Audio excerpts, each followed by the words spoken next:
Start करेंगे उतना जल्दी घर जाएंगे। आगे बढ़ते हैं। अब अगला टॉपिक है, पहले शायद मैंने कल नदी तंत्र बोल दिया होगा, पहले हम जलवायु करेंगे ताकि भौगोलिक संरचना के साथ फटाफट लिंक हो जाए। उसके बाद आपदा का टॉपिक करेंगे क्योंकि उत्तराखंड में आपदा बहुत इंपॉर्टेंट टॉपिक है। फिर उसके बाद आएंगे हम नदी तंत्र में।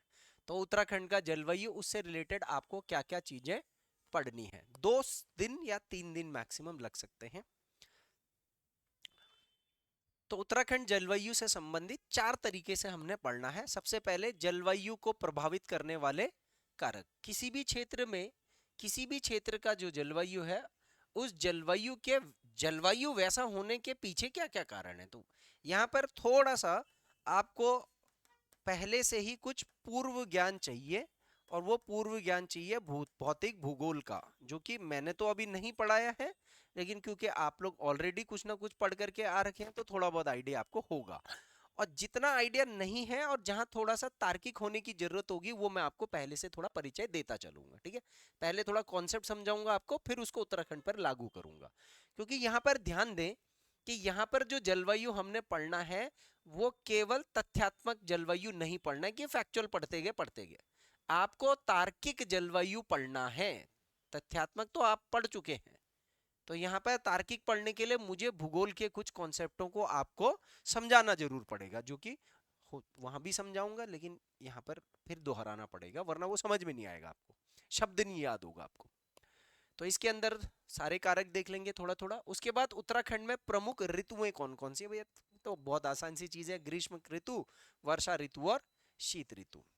पर हम इन तीनों ऋतुओं के जलवायु की विशेषता देखेंगे और उससे रिलेटेड क्या क्या तर्क और तथ्य हैं वो जोड़ते हुए चलेंगे।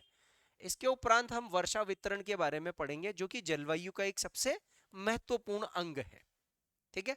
तो वर्षा वितरण में हम लोग समझने की कोशिश करेंगे कि उत्तराखंड में पूरे साल भर में औसतन कितनी वर्षा होती है, सर्वाधिक वर्षा किस क्षेत्र में होती है, सबसे कम वर्षा किस क्षेत्र में होती है, क्या कारण है। तो वर्षा वितरण और एक वर्षा का मानचित्र बनाएंगे, ठीक है। मानचित्र पता होना चाहिए, बट हो सकता है कि मैं रफ भी बना दूं इसको, और वर्षा संबंधित और जो भी कोई प्रमुख स्थान आपको याद रखने हो। उसके बाद फिर उत्तराखंड में जलवायु विभाजन। उत्तराखंड में जलवायु को कितने भागों में विभाजित किया गया है, उच्चावच के आधार पर उत्तराखंड के क्लाइमेट जोन कौन कौन से हैं। तो यहाँ पर जब हम लोग जलवायु विभाजन करेंगे तो कुछ शब्दों का उपयोग किया जाएगा, जैसे उष्ण कटिबंधीय शब्द का इस्तेमाल किया जाएगा, उपोष्ण कटिबंधीय जलवायु क्षेत्र हो गया, शीतोष्ण कटिबंधीय जलवायु क्षेत्र हो गया, टुंड्रा जलवायु क्षेत्र हो गया, टैगा जलवायु क्षेत्र या टैगा टुंड्रा, ऐसा ना।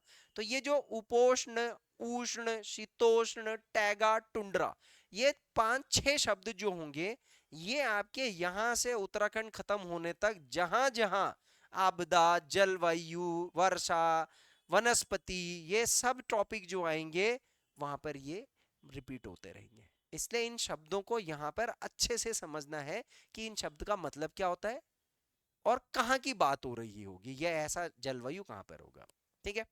तो आप लोगों ने इससे पहले भी जलवायु पढ़ा ही होगा, थोड़ा सा पूर्व ज्ञान इकट्ठा करें। जलवायु होता क्या है, किसी भी क्षेत्र में जल, जल मतलब वर्षा, जल मतलब वो नदी का पानी मत याद रख लेना, जल मतलब वर्षा, और उसके साथ साथ उस क्षेत्र की हवा पानी किस तरीके की होती है, ठीक है। तो जलवायु में का मतलब हो गया कि कहीं पर बारिश ज्यादा हो रही होगी, कहीं पर बारिश कम हो रही होगी।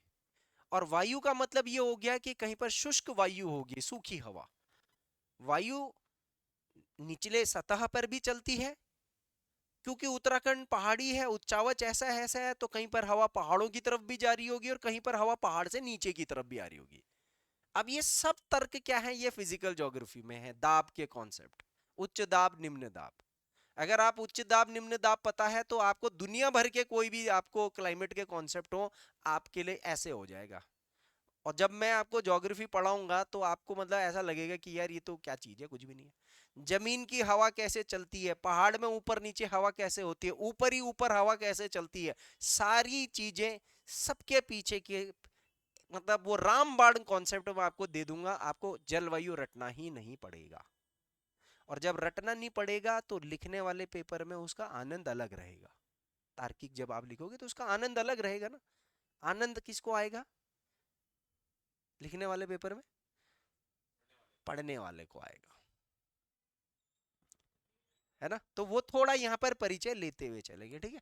तो जलवायु उत्तराखंड के अंदर, क्योंकि इन्हीं चीजों पर बाकी सब चीजें निर्भर है। देखो आपको मैं बोलूंगा यार उत्तराखंड की वनस्पति पढ़ते हैं, सबसे मुश्किल टॉपिक ज्योग्राफी में होता है वनस्पति, उसमें भी फैक्चुअल वनस्पति, पेड़ों के नाम नहीं याद होते हैं।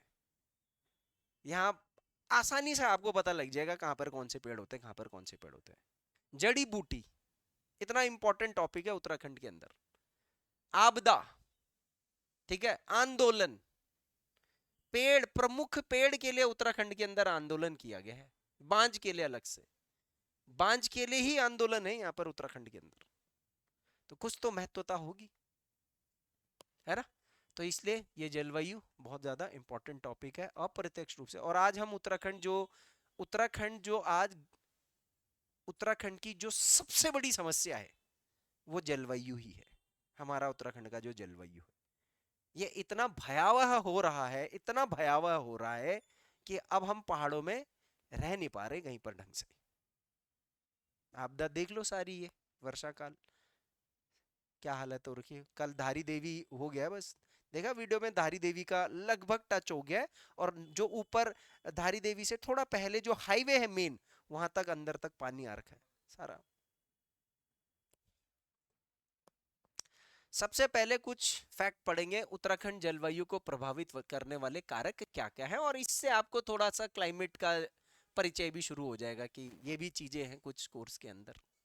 जो सबसे पहले तो किसी भी क्षेत्र में, आप में से किसी ने भौतिक भूगोल पढ़ा है? खुद से थोड़ा बहुत पढ़ा है भौतिक भूगोल? उसमें जलवायु पढ़ा है? किसी भी क्षेत्र, भौतिक भूगोल में ये पढ़ा होगा कि किसी भी क्षेत्र में, किसी भी क्षेत्र का जलवायु को प्रभावित करने वाले कौन कौन से कारक होते हैं। तो भाई वही कारक मैंने यहाँ पर उठा के उत्तराखंड से मैं लिंक करूंगा, है ना।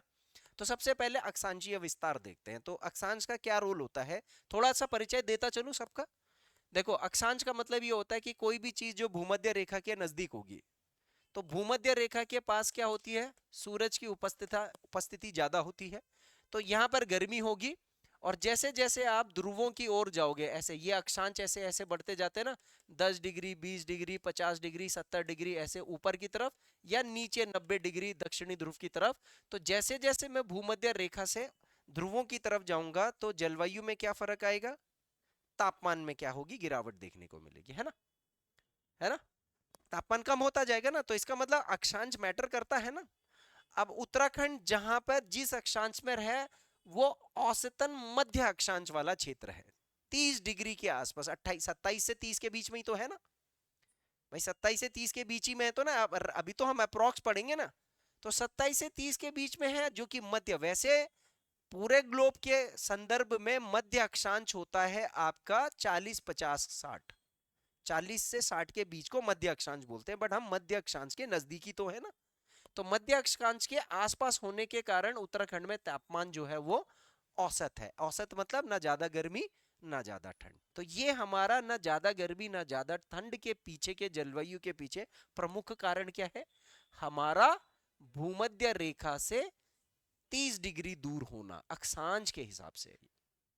ठीक है जी, मैं फिर बता रहा हूं, यदि इसमें थोड़ा बहुत कुछ ऊपर नीचे होगा समझने में, तो सर जब ज्योग्राफी आएगी ना, तो मैं आपको बता रहा हूं कोई गुंजाइश नहीं रहेगी, बहुत मजबूत हो जाएगी आपकी ज्योग्राफी। जल स्थल वितरण, जल स्थल वितरण से भी किसी भी क्षेत्र का तापमान पर फर्क पड़ता है। इसको थोड़ा सा जैसे यहाँ भारत के तटीय क्षेत्र से लगाते हैं, जो जगह तट के नजदीक होती है उस जगह में आर्द्रता ज्यादा होती है। मतलब मुख्यतः, हर परिस्थिति में नहीं होगा, मैं फिर बता रहा हूं, ये नहीं कि हर बार ऐसे ही होगा। अगर वैसे होगा तो फिर दक्षिण अमेरिका का जो दक्षिणी तट है वहां तो अटाकामा का मरुस्थल बना हुआ है, तो वो तो भाई पानी के बगल में है। उधर उत्तरी अमेरिका में कैलिफोर्निया देख लो, वो तो पानी के बगल में है, बगल से ही सीधा मरुस्थल शुरू होने लग जाता है। पर ये हर जगह नहीं, ठीक है। ज्यादातर जगहों पर जो जगह पानी के नजदीक होती है वहां आर्द्रता ज्यादा होती है, समुद्री प्रभाव होता है, तो वहां बारिश भी थोड़ी ज्यादा होती है, जैसे हमारा पश्चिमी घाट है। और जैसे जैसे हम अंदर की तरफ आते हैं तो समुद्र से दूरी होने के कारण आर्द्रता कम होती जाती ठीक है। तो इसका प्रभाव उत्तराखंड में थोड़ा बहुत है, ज्यादा नहीं है। ठीक है, वैसे तो हम उत्तराखंड से दूर है, हमारा अधिकांश क्षेत्र ये समुद्र, अच्छा मैं समुद्र से दूरी वाला पहले बता दिया मैंने, चलो इसको बाद में आएंगे। तो औसतन हम दूरी पर है, परंतु हमारे यहाँ वर्षा ठीक ठाक होती है। ठीक है, हम दूर हैं लेकिन बारिश हमारे यहाँ ठीक ठाक है। अब उसके पीछे हमारा समुद्र से दूरी होना ज्यादा मायने नहीं रखता है। वर्षा हमारे यहाँ इसलिए हो रही है कि समुद्र हमसे कितनी भी दूर हो, हम उसके पानी को अपने पास बुला लेते हैं, खींच लेते हैं। और हमारे यहाँ पर पानी को खींचने वाली ताकत कौन सी है? तिब्बत का पठार। जो हमारे ठीक हिमालय के पीछे तिब्बती रहते हैं ना, तो समझ दो पानी खींच रहे हो आजकल। इस साल बारिश इतनी ज्यादा क्यों हो रही, कुछ न्यूज़पेपर में कहीं कुछ पढ़ा क्या? क्या मुख्य कारण क्या बता रहे मौसम वैज्ञानिक? ये तो कोई बता ही नहीं रहा। पक्का? नहीं नहीं, पक्का बताओ मुझे, कल एक बार ढूंढ के लाओगे? पहले मैं थोड़ा आप लोगों को देता हूँ, ठीक है। इस बार बारिश ज्यादा है, इसमें कोई डाउट नहीं है। पिछले 100 150 सालों के अंदर जितनी बारिश नहीं हुई है पहाड़ी क्षेत्रों में, उतनी बारिश हो गई इस बार। और पिछले 3 सालों से ये निरंतर बढ़ता ही जा रहा था, इस बार ज्यादा ही हो गया। अगले साल का कुछ कह नहीं सकते। हम्म? पर अब आपने बताना है कि क्या क्या कारण है, शायद एक ना हो, एक दो हो। आप मुझे वो थोड़ा टेक्निकल कीवर्ड क्या है वो ढूंढ करके लाना है ना। इतना मुश्किल नहीं है रिसर्च करना, बहुत सारी जगहों पर दे रखा है। जल स्थल वितरण, अधिकांश क्षेत्र उत्तराखंड के अंदर जलीय है या स्थलीय है? स्थलीय है। तो स्थलीय होने के कारण यहाँ पर वनस्पति इस कहीं पर ज्यादा कहीं पर कम, वो सब हो सकता है। ठीक है, जल जल का हिस्सा हमारे यहाँ ज्यादा नहीं है, ये ध्यान देना बस। समुद्र तल से ऊंचाई, तो समुद्र तल से ऊंचाई का मतलब हमारे यहाँ है हिमालय। भैया हमारा जो 80% 86% क्षेत्र है वो तो हिमालयी क्षेत्र में है ना। तो हिमालयी क्षेत्र में होने के कारण जो समुद्र तल से हमारी ऊंचाई है वो ज्यादा ही है, ज्यादातर क्षेत्रों की ज्यादा ही है ना।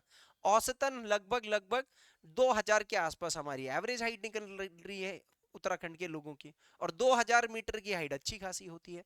तो जब हम समुद्र तल से ऊपर आते हैं तो तब भी हमारा जो ये औसत तापमान है, ये समुद्र तल से ऊपर होने के कारण भी एक वजह है हमारे औसत तापमान होने की। ठीक है, जो हमारा एवरेज मतलब ठंडा जो तापमान है, वो उसके पीछे एक कारण ये भी कि हम थोड़ा भूमध्य रेखा से दूर है।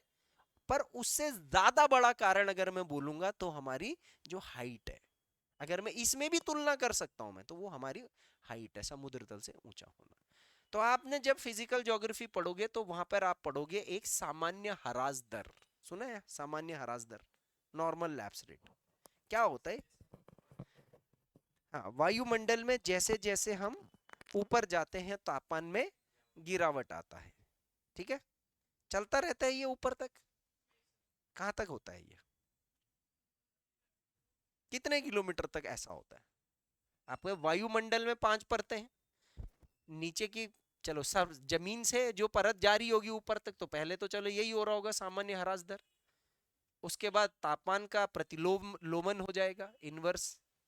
उसके बाद तापमान बढ़ने लग जाता है, उसके बाद तापमान घटने लग जाता है, उसके बाद तापमान फिर बढ़ने लग जाता है। ऐसा क्यों? कारण भी तो होगा कुछ ना कुछ।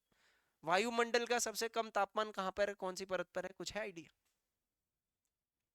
ताप परतें पता है वायुमंडल की थोड़ी बहुत? सबसे नीचे से शुरू करें, कौन सी? अरे एक दो तीन। समताप सबसे नीचे कैसे हो जाएगा? समताप का मतलब होता है समान तापमान, और जहां समान तापमान होगा तो वहां तो तापमान एक जैसा होगा। तो सबसे नीचे का है, अरे भाई आयन मंडल सबसे सबसे ऊपर भाई। क्षोभ मंडल, ट्रोपोस्फियर, स्ट्रेटोस्फियर, समताप मंडल, मध्य मंडल, उसके बाद आयन मंडल, उसके बाद बाह्य बहिर्मंडल। खैर जो भी है, तो जो ये सामान्य ह्रास दर है ये क्षोभ मंडल में है। इस क्षोभ मंडल का हिस्सा है। तो इसके अंदर क्या होता है कि जैसे जैसे आप ऊपर जाओगे ना, तापमान में गिरावट होता है। अब ऐसा क्यों होता है वो अभी नहीं करेंगे, उसके अंदर जाएंगे, ठीक है। वो जब हम ज्योग्राफी पढ़ेंगे तो हम कर लेंगे। और हो सकता है आगे आने वाले किसी जगह में बोल भी दूं कि ये कारण होता है। तो उच्चावच, उच्चावच का मतलब स्थल का ऊपर नीचे उगना। तो उत्तराखंड हिमालय क्षेत्र में होने के कारण सबसे नवीन भौगोलिक संरचना है, अतः इसमें निरंतर दैनिक आधार पर अंतर्जात बल और बहिर्जात बल दोनों प्रकार के बलों का संयोजन चल रहा है। तो वो कुछ ना कुछ कर रहे हैं, उलट पुलट उलट पुलट। तो उच्चावच के कारण हमारे यहाँ कहीं पर थोड़ा मैदान भी है, तो कहीं पर थोड़ा उठावा भी है, कहीं पहाड़ है, कहीं मैदान है, कहीं घाटी है, कहीं संकरा है, कहीं पठार है, कहीं कुछ है, तो सब कुछ है। तो कहीं चोटी घाटी, तो कहीं मैदान आदि। तो इसके कारण हमारी जलवायु में भी थोड़ी विषमता है। अब भाई, घाटी होना, चोटी होना, मैदान होना, इससे जलवायु में क्या फर्क पड़ेगा? अरे जैसे एक उदाहरण ले लेते हैं, गर्मियों में अभी गर्मी होती है ना, और लू चल जाती है उधम सिंह नगर में, लू चलने लग जाती है, और सर्दियों में उसी उधम सिंह नगर में शीतलहर लगने लग जाती है। मतलब सर्दियों में आपके गांव में, महान हिमालय के किसी नीचे तलहटी के गांव में उतनी ज्यादा गंदी ठंड नहीं पड़ रही होगी जितनी वहां पड़ने लग जाएगी। इन सब चीजों का प्रभाव पड़ता है, ये भी आगे देख लेंगे सर। तीसरी चीज, वायु दाब का वितरण। ठीक है, वायु दाब थोड़ा बहुत आइडिया है। वायु दाब का मतलब क्या होता है कि जैसे आप वायुमंडल में सतह पर कहीं पर भी खड़े हो जाइए, तो आपके ऊपर ऊपर से हवा का एक प्रेशर पड़ रहा होता है, क्योंकि आपके ऊपर कुछ ना कुछ कण है, नीचे जैसे धूल कण है इत्यादि, धीरे धीरे ऊपर जाओगे तो गैसों के अणु है, मॉलिक्यूल है, ये सब है ना। तो ये सब की मात्रा धीरे धीरे धीरे धीरे करके गुरुत्व बल के कारण धरती से टिकी हुई है। तो ये एक प्रेशर मारती है, फोर्स मार रही है, ठीक है। तो जो ये फोर्स मारती है ये हर जगह पर अलग अलग होता है। जहां पर कहीं ठंडी हवा ऐसे नीचे को गिर रही होती है तो वहां दबाव ज्यादा होता है, और जहां मैं नीचे यहाँ ये जगह गर्म कर दूंगा तो यहाँ की जो जितने भी मॉलिक्यूल है, अणु है, परमाणु है, ये सब ऊपर की तरफ उड़ने लग जाएंगे। तो यहाँ पर दबाव कम हो जाएगा, क्योंकि जब हवा ऊपर उड़ जाती है तो नीचे कम दबाव होता है, जहां हवा नीचे गिरती तो वहां नीचे दबाव बढ़ जाता है। और मैं आपको बता रहा हूं, पूरा जलवायु, क्लाइमेटोलॉजी में सिर्फ एक कॉन्सेप्ट है, दाब, हवा इधर से उधर। उसमें दो शब्द यूज होते हैं, उच्च दाब और निम्न दाब। अगर वो दो शब्द आपने पता लगे ना, उच्च दाब निम्न दाब, आप पूरी जलवायु की गणित सॉल्व कर सकते हो। इतनी खतरनाक चीज है वो। लेकिन वो अगर समझ में आ गया तो, अगर वो नहीं आया तो आप एक स्पाइरल की तरह उलझते जाओगे, उलझते जाओगे, उलझते जाओगे, उलझते जाओगे।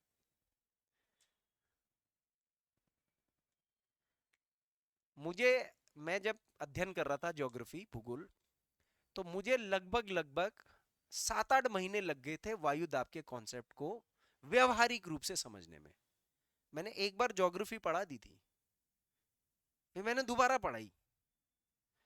दूसरी बार में जैसे जैसे सवाल आते गए सामने सामने, तो मैं भी थोड़ा सा रुक गया, अटक गया ना कॉन्सेप्ट में, आदमी अटक जाएगा जैसे ही सवाल होगा।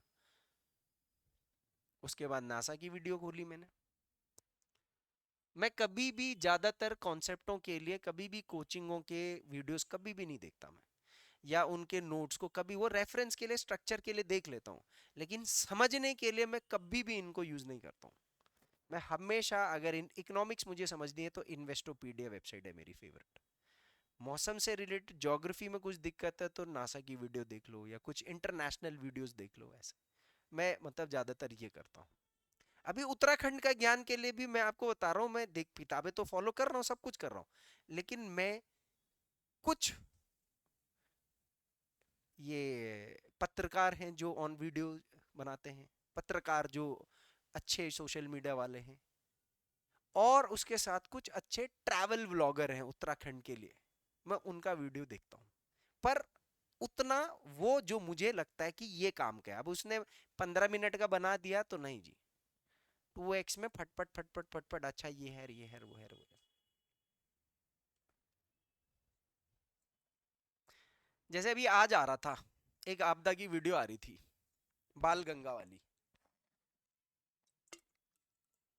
अब मैंने ये तो पढ़ रखा है कि धर्म गंगा भिलंगना की सहायक नदी है, बाल गंगा भिलंगना की सहायक नदी। ये तो मैंने पढ़ लिया ना, बना भी दिया, देख भी दिया, गूगल मैप भी कर लिया मैंने अपना, जितने तरीके से मैं डाल सकता था।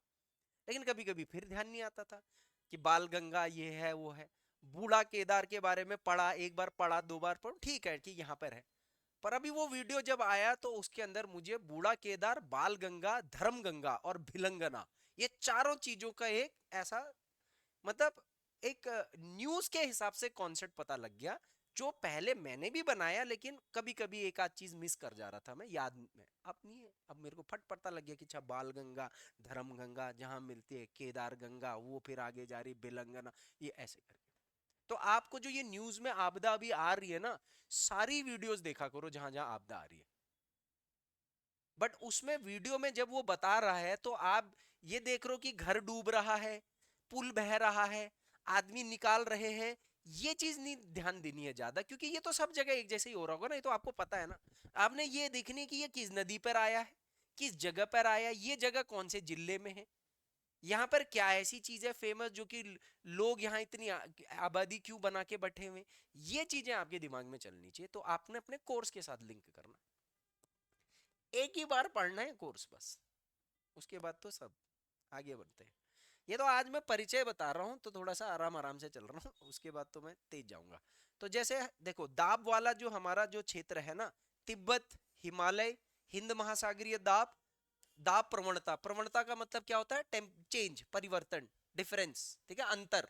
तो दाब प्रवणता का मतलब कहीं दाब ज्यादा होगा, कहीं कम होगा, जहां कम ज्यादा होने से हवा मूव करती है, हवा मूव करेगी तो अपने साथ कहीं पर शुष्कता लाएगी, कहीं पर आर्द्रता लाएगी, कहीं से मॉइस्चर लाएगी, कहीं पर बारिश करेगी, ये सब दाब के हिसाब से चल रही है। हमारी पूरी जलवायु को सिर्फ दाब ही चला रहे हैं, मैं आपको बताऊं तो मूल रूप से।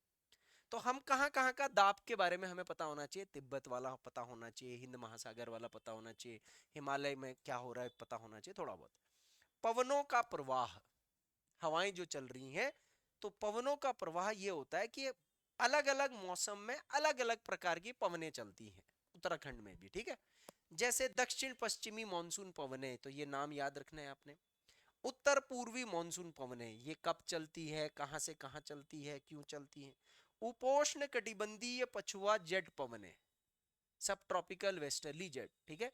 ये उपोष्ण कटिबंधीय पछुआ जेट पवनें सुनी है आपने, ये उत्तराखंड में क्या करती होगी, कब करती होगी, कुछ तो करती होगी जब चलती होगी तो, या तो खाली चल के थोड़ा हमें ऐसा ठंडा पैदा कर देती होगी, या हमारे बाल उड़ा के ले जाती होगी, क्या करती होंगी ये हवाएं, बारिश करती होंगी या सूखापन ला देती होंगी, यही तो करेगी हवा। हवा दो ही काम करती है, या तो सूखापन लाएगी या बारिश लाएगी। तो ये पवन कब बारिश लाती है, क्यों लाती है, क्या है, अभी आजकल जो बारिश ला रहा है, हो रही है, ये इनमें से किस किस के हिसाब से हो रही है बता सकते हो? जो आप सुन रहे होंगे न्यूज में कहीं पर तो। फिर यहाँ पर एक पश्चिमी विक्षोभ शब्द का भी मैंने इस्तेमाल किया है, ये क्या चीज है वो भी देखेंगे आजकल। और बताओ जी। उपोष्ण पछुआ जेट पवनें भी चल रही हैं आजकल।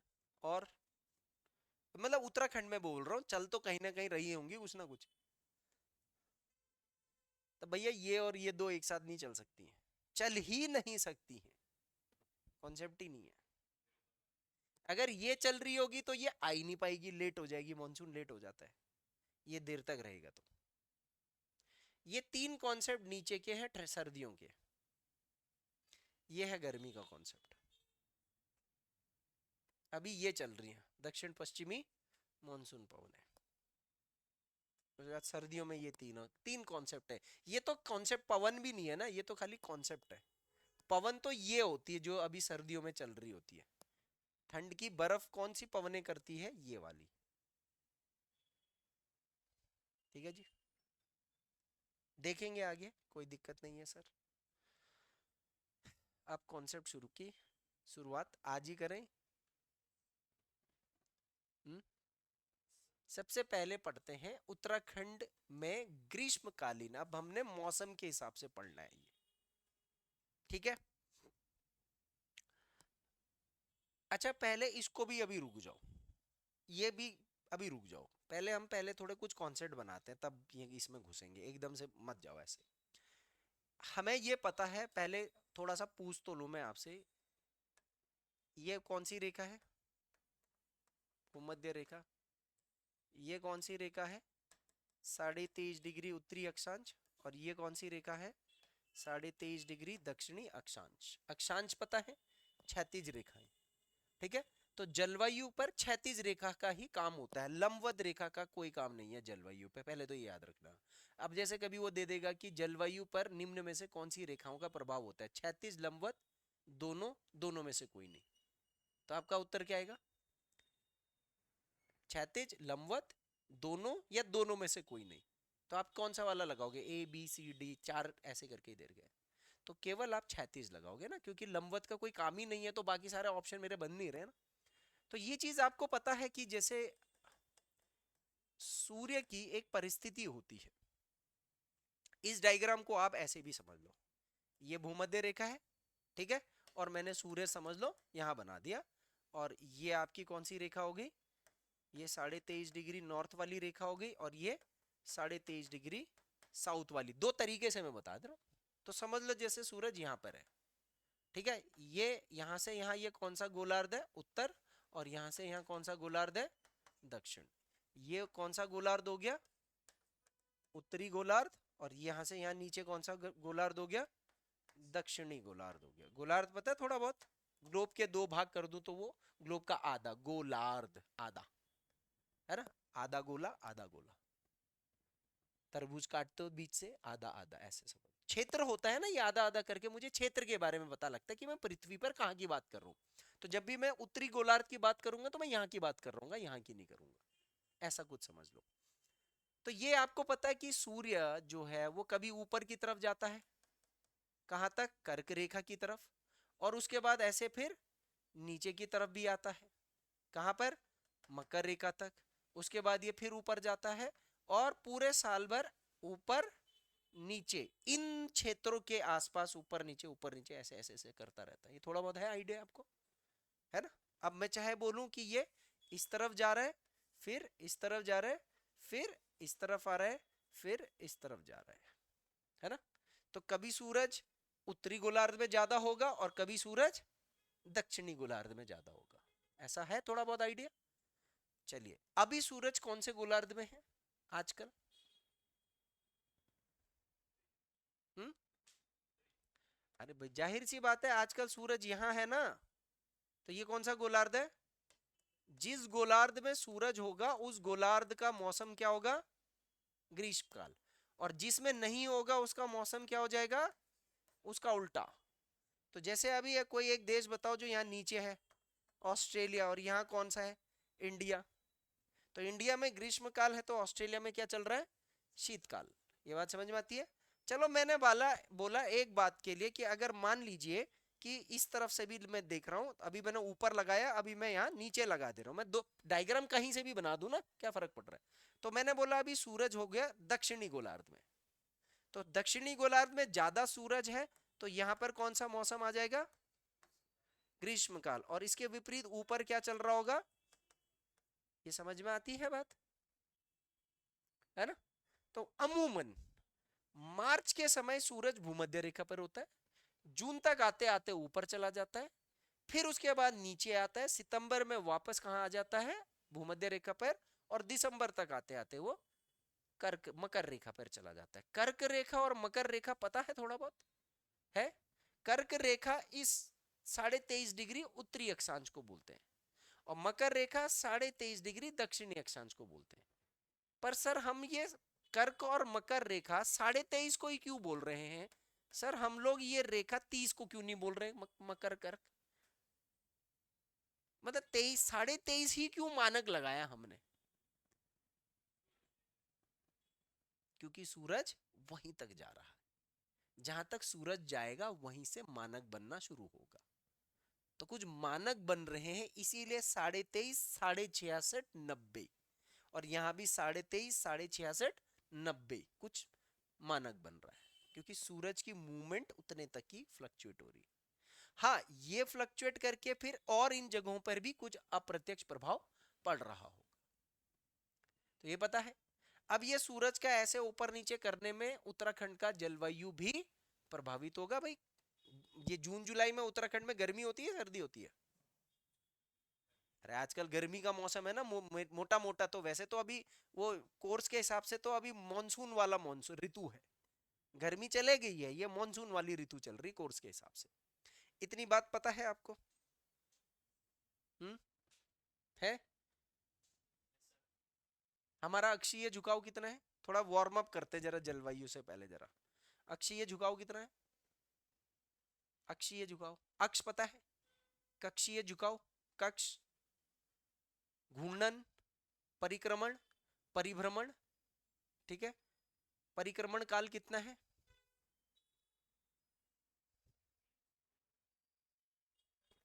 365 दिन, पक्का? और परिभ्रमण काल?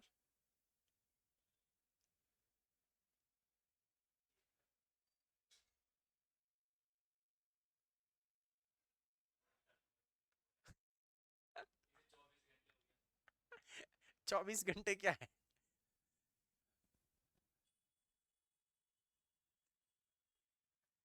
घूर्णन तो पता होगा, घूर्णन क्या होता है? कितना है घूर्णन, क्या होता, क्या घूर्णन? अक्ष पे घूमना। अभी मैंने पूछा अक्ष क्या होता है, अभी आपने मुंह से निकाल दिया अक्ष क्या होता है, अक्ष।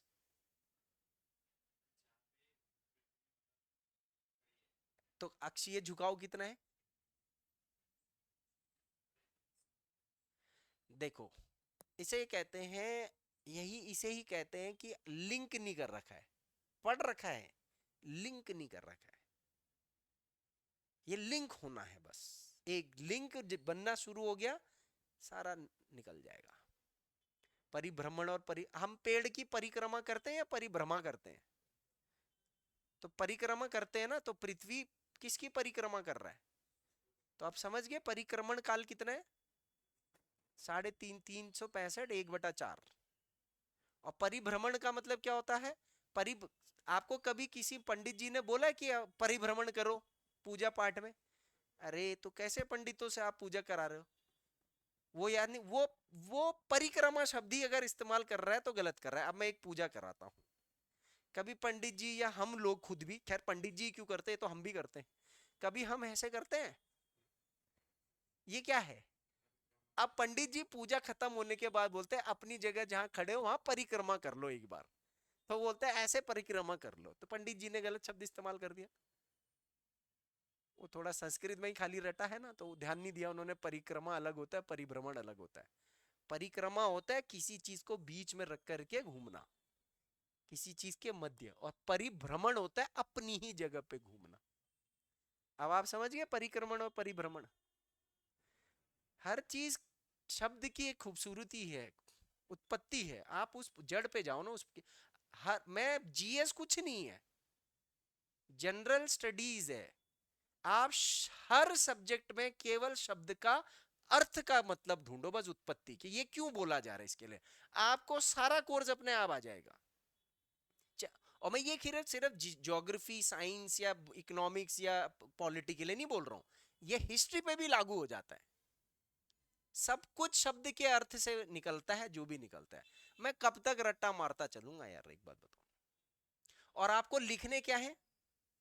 शब्द ही लिखने हैं। तो आपको पता होगा किसी शब्द का, तभी तो वहां पे वो शब्द लिख पाओगे। ये थोड़े बहुत कॉन्सेप्ट पता है। थोड़ा सा आप कल की क्लास में, कल हम उत्तराखंड भी कर लेंगे, थोड़ा सा आप जलवायु अपने स्तर पर कुछ पढ़ करके आना। आपने बस जलवायु में आपने 2 टॉपिक पढ़ने हैं। आपने एक कॉन्सेप्ट पढ़ना है अक्षांश वाला, जो अक्षांश देशांतर वाले टॉपिक में आता है। और अगर चलो ये नहीं भी पढ़ा तो आप बस भौतिक भूगोल में जलवायु में थोड़ा शब्दावली देख करके आ जाओ। मतलब जलवायु क्या होता है, पर्यावरण की जो हमारे जो वायुमंडल क्या होता है, उसकी क्या परतें होती है, दाब क्या होता है, कितने तरीके की पवना होती, हल्का फुल्का ऐसी आइडिया ले लो। ज्यादा नहीं, मतलब हल्का फुल्का, है ना? इतना तो भाई हम आप लोग बुद्धिजीव हैं, कोई स्कूल के बच्चे तो हैं नहीं। इसको कल करते हैं अच्छे से, फिर एक फ्लो में जाऊंगा फिर मैं कल।